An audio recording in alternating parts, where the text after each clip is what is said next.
This is our 20th run together, and the Pokemon in the spotlight is Miltank. She's the female counterpart of Tauros, even though they were introduced in different generations, and that means we shall see once and for all which is the better bovine Pokemon. Miltank has a bit of a reputation to hold up because of Whitney and her ace in Goldenrod Gym. Those of us who have played Generation 2 or its remakes have had dealings with that Miltank in the past, and most of us have probably struggled more than we care to admit. That, combined with Miltank's normal typing, which is very strong around the Johto region, means we have very high expectations for the cow. She only has one weakness, that's a 2x weakness to fighting, and she has an immunity to ghost type moves. So let's see just how well Miltank will do, not only compared to Tauros, but on the leaderboard in general.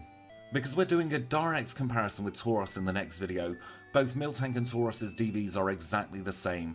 They've been manipulated to have hidden power ground to give them both the best opportunity to get around ghost types, and now we can see the stats overall. We've got 14 in attack, 17 in defense, 10 in special attack, 13 in special defense, and 16 in speed.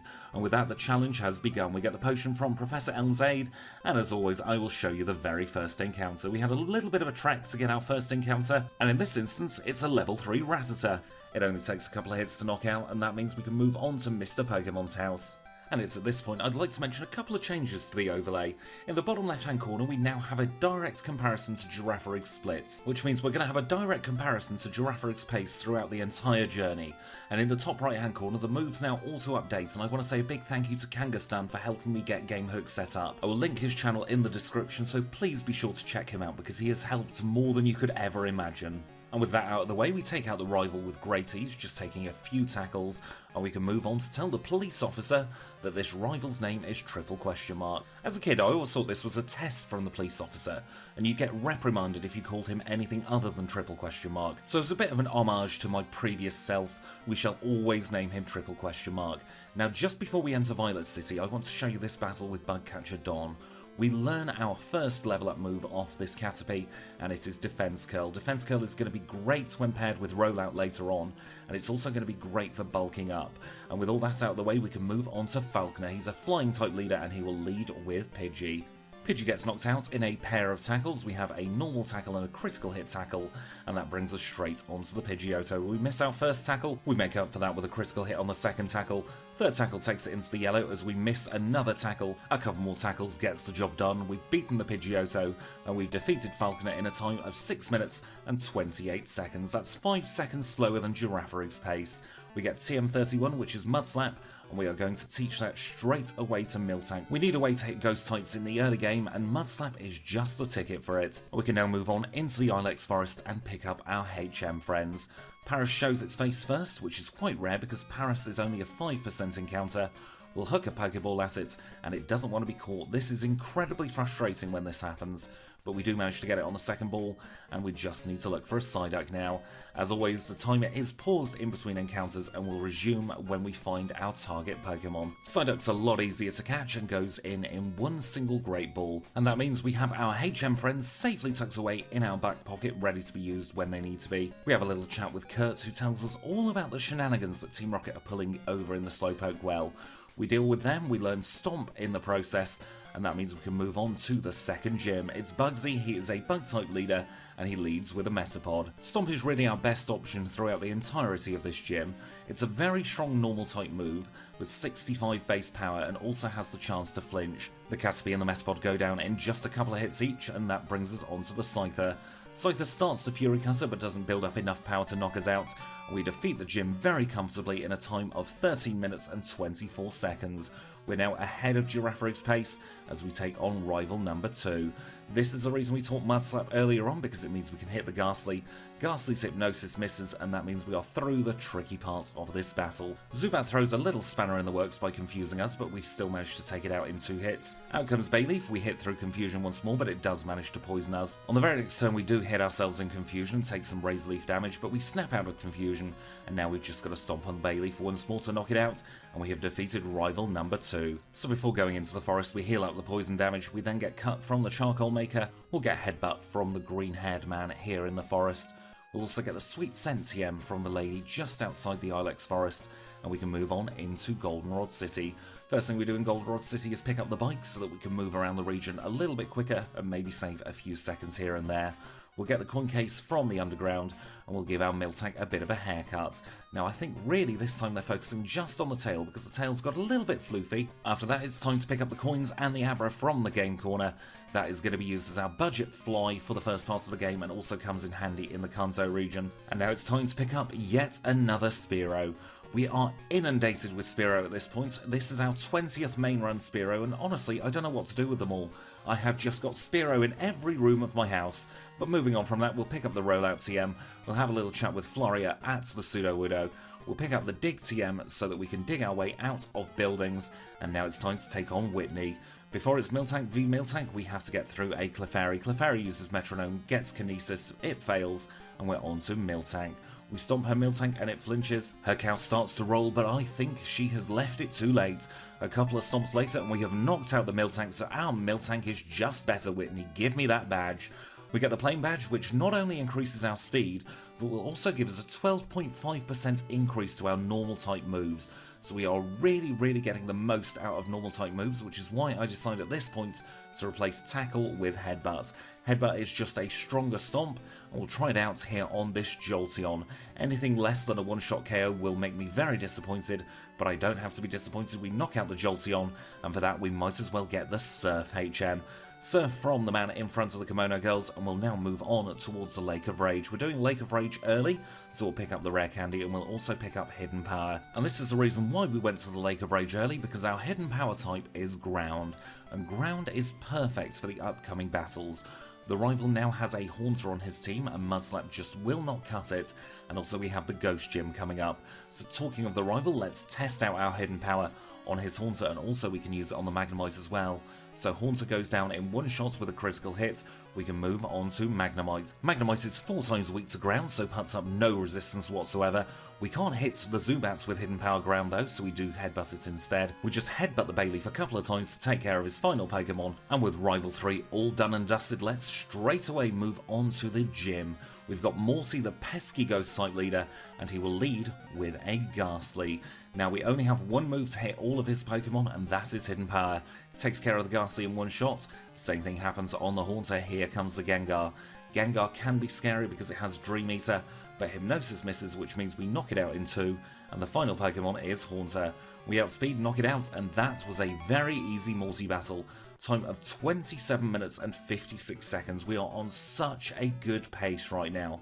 So we can move on to Olivine City, where we will pick up the Strength HM. Strength was something I was considering teaching to Miltank because it is a very strong normal type move, but I decided against it just because it's a HM, and that would be incredibly difficult to get rid of until we get to Blackthorn City. And even then, if I wanted to update my moveset in Kanto, I'd have to get the train all the way back to Goldenrod just to fly to Blackthorn, so I thought in the end it was probably safer to stick with our 2 flinching moves. And after having a chat with Jasmine picking up the Rare Candy and the Secret Potion, we can now move on to Chuck's Fighting Gym. This is quite a scary gym because we do have the type disadvantage, but we critical hit the Primate to knock it out in one shot, and we're on to the Poliwrath. Headbutt takes off roughly a third damage. We move to Stomp and take it into one shot range, but we get hit by Dynamic Punch.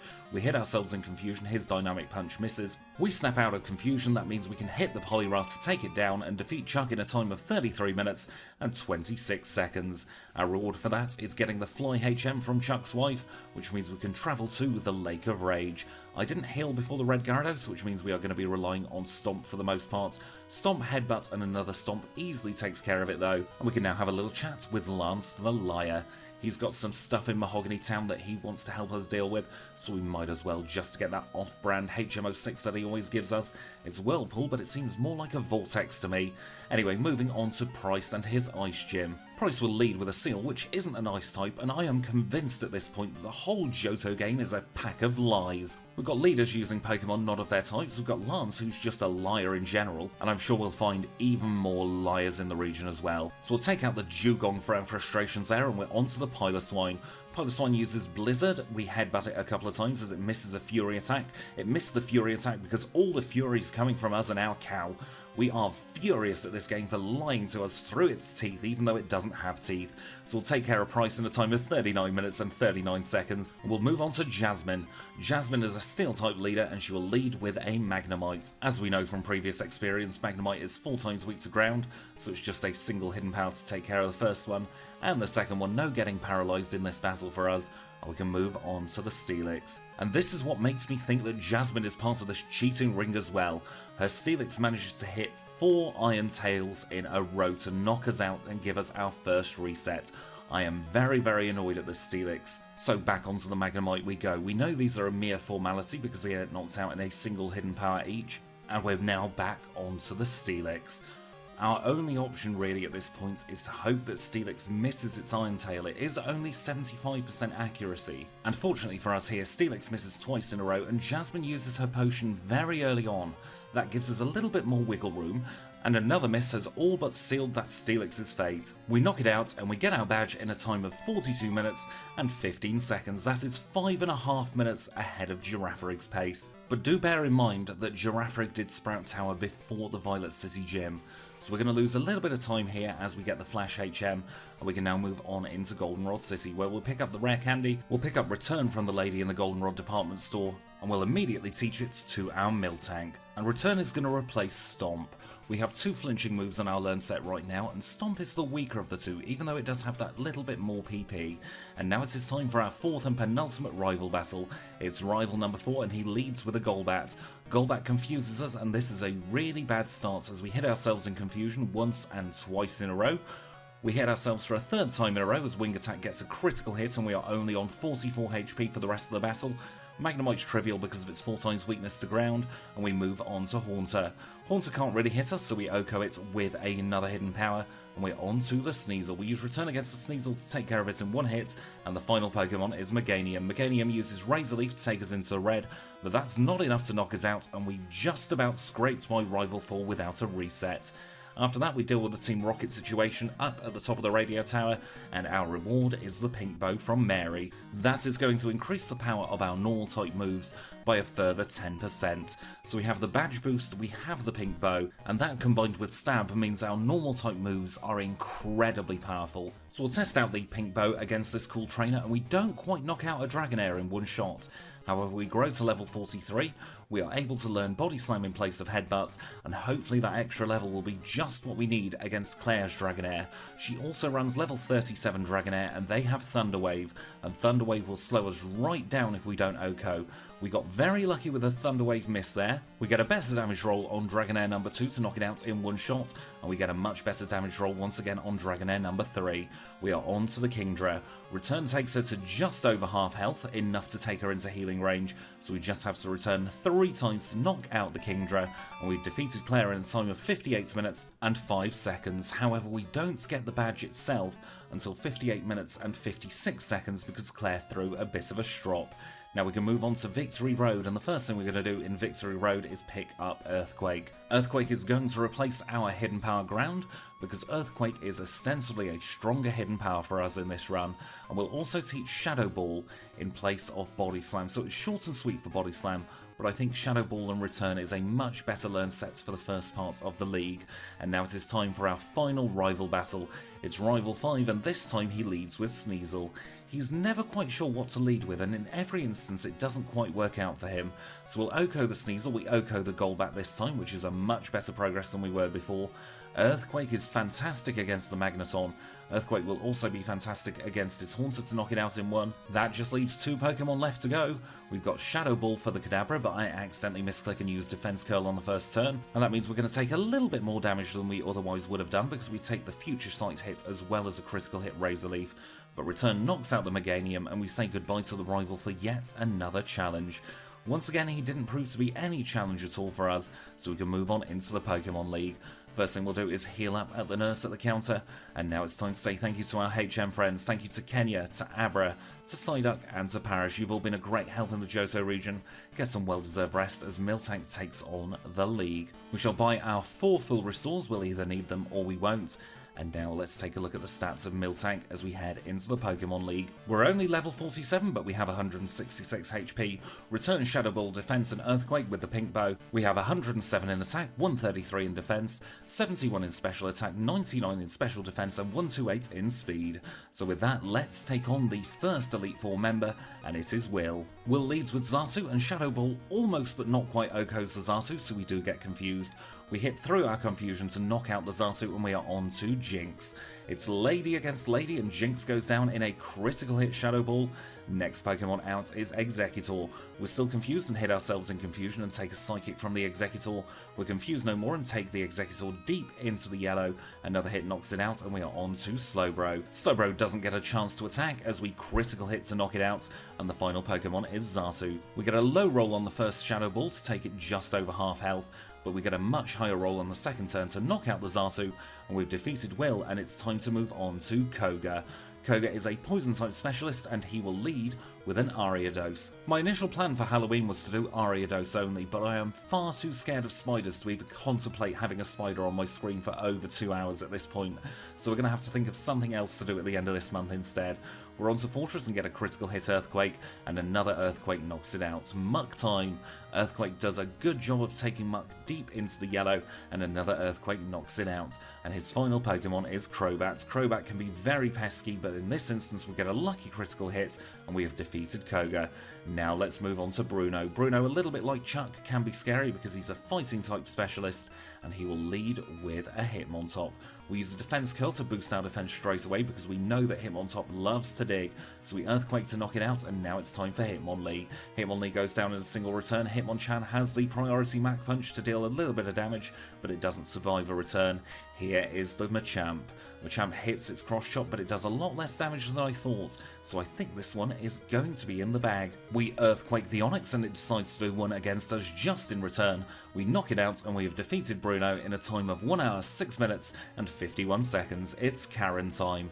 Karen can be tricky.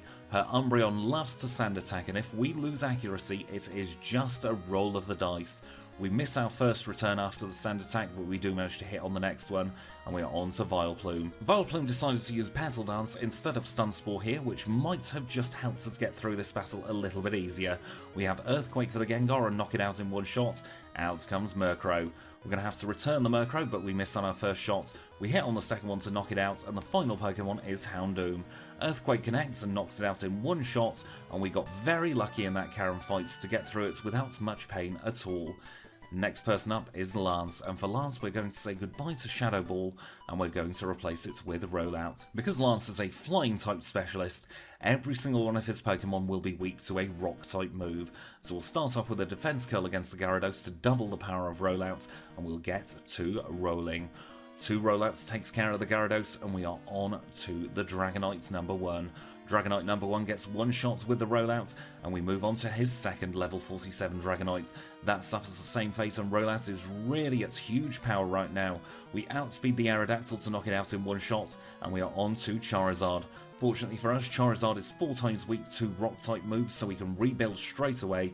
Second Dragonite gets deep into the red, Outrage doesn't do enough to KO us, and that was a very, very, very easy Lance fight. We defeat Lance with a time of 1 hour, 8 minutes and 45 seconds. That means we are the champions. We get a final league time of 1 hour, 9 minutes and 4 seconds, and don't go away because Kanto is next. As always, we rejoin just outside our home in New Bark Town, where Professor Elm has some stuff for us. The first thing he's going to give us is the SS ticket. This will let us get to the Kanto region proper instead of just that tiny bit by the League. He'll also give us the Master Ball, which will come in handy for picking up Snorlax a little later on. And now it's time to say welcome back to our HM friends. We say welcome back to Kenya, to Abra, to Psyduck and to Paris. They had a lovely little rest while we were doing the League, and they're ready to help out in the next part of the game. We pick up the rare candy in Mount Morta, and we also pick up the rare candy in the Whirl Islands, and with that we are ready to make our way into Kanto. Our first destination is going to be Vermilion City, where the first thing we do is the last thing we do in Johto. We pick up another rare candy, this time from the chairman of the fan club. We don't pick up Psychic this time, and we go straight to Erica. Erica leads with a Tangler, and we use Return to take it down in one critical hit. No sleep for us this time, as we do roughly the same on the Jumpluff. Out comes Victory Bell. Victory Bell doesn't have an answer for us and gets knocked out, and the final Pokemon is Bellossom. We almost but not quite OHKO the Bellossom. That means she's going to use a Hyper Potion to heal back up, and we managed to take out Bellossom in 2 further hits. Erica's done, let's move straight away on to Misty. Misty is a water type leader, and she will lead with her Golduck. Golduck is not going to be any threat whatsoever for us as we knock it out in one. Out comes Quagsire. Quagsire's a little bit bulkier, but still goes down in one shot. Third Pokemon out is Lapras. This is definitely the bulkiest of all the Pokemon, but it just uses Rain Dance. That's perfect for us because it means we are now onto the Starmie. We use Return against the Starmie to knock it out, and we have grown to level 56 and defeated Misty. Let's move straight away onto Sabrina. Sabrina is our 11th gym. She's a Psychic type leader, and she will lead with Espeon. Espeon can be Peskeon if you don't knock it out in one because of Sand Attack, so I'm very glad it went down in one return. We use our last return against Mr. Mime, and I really should have managed my PP better here, because we take a little bit of a time loss against this Alakazam because we take it into healing range, so we have to use 3 Earthquakes instead of 1 return to knock it out, but we do eventually get rid of it, and we get our Marsh Badge. Time of 1 hour 20 minutes and 2 seconds for Sabrina. Let's move on to Surge. We have Earthquake for Surge, so this should be very, very simple. Earthquake against the Raichu takes it down. Here comes Electrode. We outspeed the Electrode because we have a phenomenal speed stat with Miltank. Magneton will not have the answer because of its weaknesses, and we are on to Electrode number 2. Electrode number 2 goes down in the same way as Electrode number 1, and that just leaves his ace, Electabuzz. Electabuzz doesn't have an answer for us either. We knock it out, and we've defeated Surge in a time of 1 hour 21 minutes and 45 seconds. We're roughly 7 minutes ahead of Girafarig pace right now. Let's go and catch our final Pokemon. It is the Snorlax. Snorlax isn't a HM friend, but we like to have his leftovers. Leftovers come in very handy for bulking up in this final portion of the game. So we'll pick up the leftovers from the Snorlax and move on into Brock's gym. Brock is a rock type leader, so on paper we should have a type disadvantage, but again all his Pokemon are weak to Earthquake. So we'll start off with a Graveler. Graveler goes down in 1 Earthquake. Let's move on to Rhyhorn. Rhyhorn is also weak to Earthquake, so goes down in 1. And the next Pokemon out is Omastar. Miltank goes Supernova to take care of Omastar in 1 hit, and we are on to Onyx. Onyx is very feeble but manages to tank an Earthquake, and that lets it set up Sandstorm, and this is yet more time loss because Sandstorm will hit us every single turn, and he also healed. But we do manage to take care of the Kabutops as well, and we've defeated Brock in a time of 1 hour 23 minutes and 20 seconds. Let's have a quick chat with Blue here on Cinnabar Island. We'll also pick up the rare candy hiding in the top hand corner of Cinnabar Island and move on to Seafoam, where Blaine is living. Blaine is an absolute legend. He's lost his home, he's lost some of his Pokemon, yet he still commits to being a gym leader. Unfortunately for him though, this cow shows no respect whatsoever. We Oko the Magmar and the Magcargo, and that just leaves Rapidash. We outspeed Rapidash and Earthquake knocks it out with a critical hit, and we can move on to Janine. Janine is our final themed leader of the game, and she will lead with her Crobat. Now Janine is the lowest level gym leader in all of Kanto, so I'm not expecting great things from her. I really like her as a gym leader, I just wish she was a little bit stronger. So Crobat and Weezing go down in 1, as does the next Weezing. That just leaves 2 more Pokemon. We've got Ariados, the scary spider. That gets knocked out with Return, and her final Pokemon is Venomoth. We take no chances against the Venomoth and critical hit it to knock it out. We get the Soul Badge in a time of 1 hour 25 minutes and 41 seconds. On to Blue we go. Now Blue can be very tricky because he doesn't have a type theme, so we're going to start off with a Defense Curl and we're going to start rolling out against the Pidgeot. I think that might be the best strategy because a lot of his Pokemon are weak to Rock type. Alakazam gets knocked out with a boosted rollout, and this is where it fell apart a little bit because he sent out Rhydon.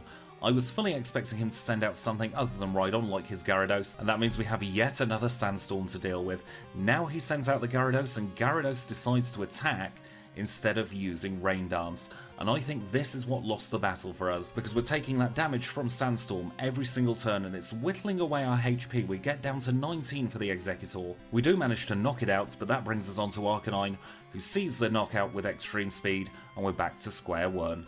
Back on the Pidgeot, and this time I decide to use Return and hold the leftovers. If we get another Sandstorm, then leftovers will at least recover a little bit of the HP we lose. So we take out the Pidgeots, we take out the Alakazam, and we're back onto Rhydon.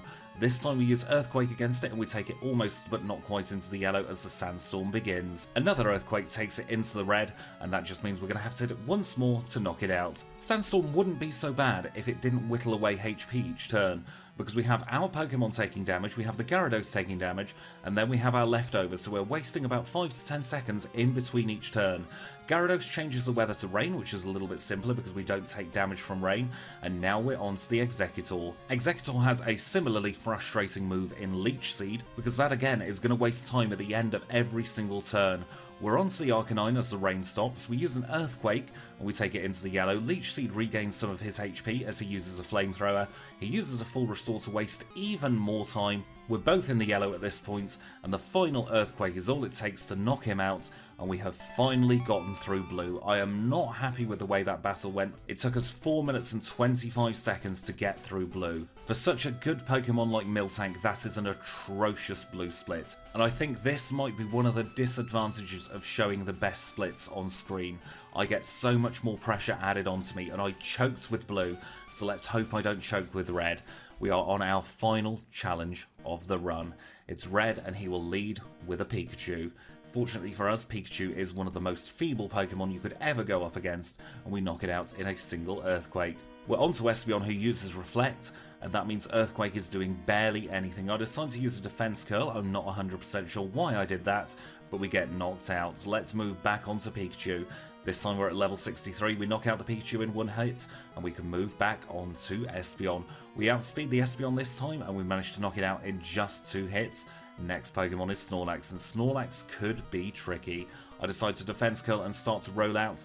We get a critical hit on the first turn, we do less damage on the second turn because it wasn't a critical hit. Snorlax keeps body slamming away, and it is inevitable that he will paralyze us, and that kills that particular attempt. Let's try again, we're still at level 63. Earthquake on the Pikachu is a mere formality at this point. Let's move back onto Espeon. We decide to Defense Curl straight away against the Espeon as it hits us for huge damage with a Psychic. Rollout is not the play here, and we get knocked out. I decide to teach Curse instead of Earthquake because I think we can reliably knock out the Pikachu in just one return instead. So I'll give it a go, and now at level 66 we knock out the Pikachu in a single return, and we're back onto the Espeon. I use Return against the Espeon to take it into the yellow, but Psychic hits for a huge amount of damage still. We knock out the Espeon in another hit. On to Snorlax. I use Defense Curl to boost the rollout. I then swear at the Snorlax to try and increase rollout's power just that little bit more, and we get to rolling. Body Slam doesn't paralyze us this time, and that gives us the opportunity we need to take out the Sleepy Bear. Let's move on to Venusaur. We are slower than Venusaur because of our Curse, but rollout takes care of it in one shot, and now it's time for Charizard. Charizard Flamethrower knocks us out in one. We cannot Curse. Curse is going to slow us down too much, so we'll try again, this time at level 69. Take care of the Pikachu in one shot, we return against the Espeon, and this time it uses Reflect. Reflect is great for us because I think we'll take less damage overall against the Snorlax. Snorlax doesn't use Amnesia on the first turn, which is very unusual for it, and that will end up screwing us over like nothing else has this run, because he gets a critical hit Body Slam to knock us out when we could have had the win. So a couple of resets later we try again. We take care of the Pikachu in one shot, we're on to the Espeon. Espeon goes down in 2 returns as it uses Reflect. We're on full health for that pesky bear. We Defense Curl against it as it uses Amnesia this time. We start rolling out. Rollout is going to build and build and build, and as soon as the Reflect fades, the floodgates open. We take Snorlax into the red, we don't get paralysed, and we've knocked it out. It's Venusaur time. We roll out the Venusaur to take it down in one shot, and now we're on to Charizard. Charizard is 4 times weak to our Rock-type move, so we take it deep into the red with our first hit, we don't get burned, and we knock it out. Final Pokemon is Blastoise. We use Rollout against the Blastoise to take it into the yellow. It uses Whirlpool of all moves, and that means we have defeated red at a time of 1 hour 39 minutes and 36 seconds. Goodness me, we were so close to getting top spot. If we'd had a better blue fight, we would have got it. But in the end, we get a respectable 2nd place. And I think all the pain and suffering that Whitney's Miltank has caused over the years to people is now justified, because Miltank had a very good shot at being the fastest Pokemon we have used so far. At the other end of the table, Dugong is now in 11th place, and Magcargo is still our slowest Pokemon with a time of 3 hours, 47 minutes and 49 seconds. But with that, we are done. So I'm going to say thank you all so much for watching. I hope you've enjoyed yourself. If you have, please do leave a like. If you've got anything to say, leave it in the comments below. I have a Patreon at patreon.com/trainersquidgy. And if you've really enjoyed yourself, please do consider subscribing. But until next time, thank you for watching, and I'll see you all very soon.